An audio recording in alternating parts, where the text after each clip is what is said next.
La parole est à Monsieur Jean-Michel Boucheron pour une durée d'environ 5 minutes.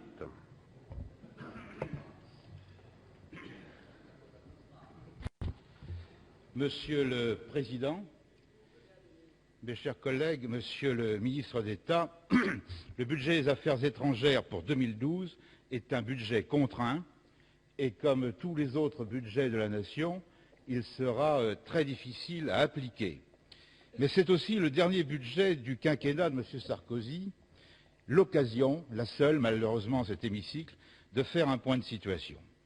Contrairement aux autres grands sujets que nous traitons ici, le débat de politique étrangère ne se structure pas selon un schéma gauche-droite. La première ligne structurant notre politique étrangère est la proximité vis-à-vis de la politique américaine. Les États-Unis sont nos amis et le resteront. Ce sont nos alliés. Mais l'alignement ne doit pas être une politique réflexe, surtout quand nos intérêts ne sont pas les mêmes que les leurs. Il est vrai que le contraste était beaucoup plus important sous la présidence Bush. Nous sommes plus américano-compatibles avec le président Obama. Il reste que celui-ci a quelque peine à solder complètement la politique précédente. Un trop grand suivi à leur égard nous conduit par exemple aujourd'hui à maintenir notre dispositif en Afghanistan alors que chacun sait que depuis la mort de Ben Laden, la mission essentielle de nos forces est terminée.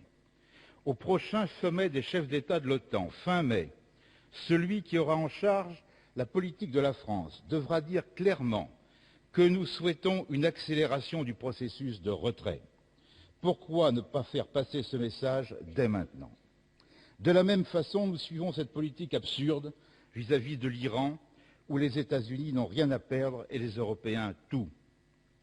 Par ailleurs, nous suivons sans enthousiasme, certes, mais sans nous y opposer, la proposition de George Bush, revue à la baisse par Obama, d'une barrière antimissile en Europe, programme techniquement inepte qui est censé nous protéger contre une menace qui n'existe pas, en contradiction totale avec le principe même de dissuasion et n'ayant d'autre but que de drainer les budgets de recherche et développement européens déjà si faibles. Si les petits pays espèrent acheter leur sécurité, c'est leur affaire. Cette intégration de fait serait un renoncement à long terme à l'autonomie de notre politique de sécurité. Autre débat structurant, notre politique vis-à-vis d'Israël et l'attitude générale par rapport au monde arabe. Personne ne discute la légitimité d'Israël, ni son exigence de sécurité. Mais qui ne voit que le gouvernement Netanyahou ne veut pas la paix? Pire, que l'annexion de la Cisjordanie se réalise chaque jour par l'invasion urbaine. On utilise là-bas l'alibi iranien pour détourner l'attention. Chacun sait que cette politique mène au chaos. La France n'a pas une position assez équilibrée au Proche-Orient. Une telle attitude ne rend pas service à Israël à l'échelle de l'histoire. Je souhaite rendre hommage au commentaire qui a été le vôtre, Monsieur le Ministre, lors des récents événements en Libye, Tunisie et en Égypte, quand vous avez dit en substance qu'il ne faut pas considérer tous les régimes islamiques et les frères musulmans comme des mouvements forcément extrémistes. Ce type de langage d'ouverture a beaucoup manqué ces dernières années. Il a fallu à la France près d'un siècle, 3 restaurations, 2 empires et quelques carnages pour passer de la Révolution à la République. Un de vos récents prédécesseurs a dit ici que le concept gaulliste de politique arabe de la France était un concept désuet, une vieillerie.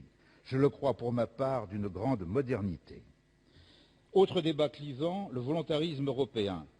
Force est de constater que vous n'avez pas d'interlocuteur. La crise libyenne, qui a été parfaitement gérée politiquement et militairement par le couple franco-britannique, a été une catastrophe européenne. Vous n'en êtes pas responsable et cela montre qu'il faudra beaucoup de temps pour qu'une vraie politique européenne de sécurité et de défense existe. Tout se passe comme si seul le bilatéralisme donnait des résultats. Le franco-allemand pour la finance et le franco-britannique pour les questions stratégiques. Nous approuvons l'idée d'union de la Méditerranée, j'ai dit de, qu'il faudra reprendre, et aussi la rectification de nos relations avec la Russie après un difficile début de quinquennat.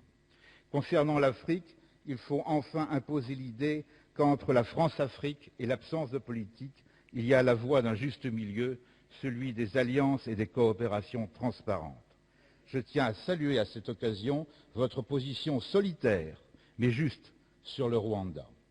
Avec la fin de la structuration idéologique du monde, la politique extérieure doit être guidée par la géographie. L'avenir de l'Europe, sa sécurité, ses espérances de croissance passent par une profonde coopération avec la Russie, la Turquie et le Maghreb. Monsieur le ministre d'État, vous êtes homme à surmaîtriser votre communication. Malgré cela, au détour de telle ou telle déclaration, on perçoit votre ascendance gaulliste et je m'en réjouis. C'est simplement un peu dommage